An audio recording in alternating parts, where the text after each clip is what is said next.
యేసుక్రీస్తు నామమున మీ శుభములు. Praise lord. నీతిమంతులు మొరపెట్టగా యెహోవా ఆలకించును, వారి శ్రమలన్నిటిని కూడా విడిపించును.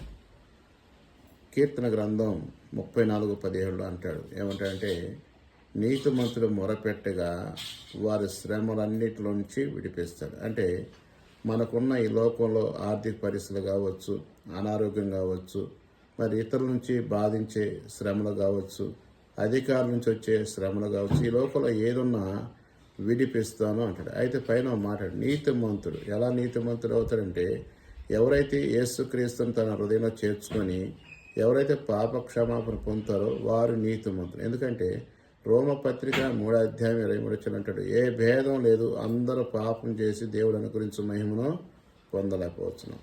ఎప్పుడైతే దేవుని అనుగ్రహం పొందుతావో నీతిమంతుడిగా ఎంచబడతావు. అప్పుడు నీ శ్రమలు, నీ దుఃఖము, నీ నిట్టూర్పులు మొత్తం కూడా తీసివేయడానికి ఇష్టపడుతున్నాను. ఈ మాటలు దీవించును గాక. ఆమేన్.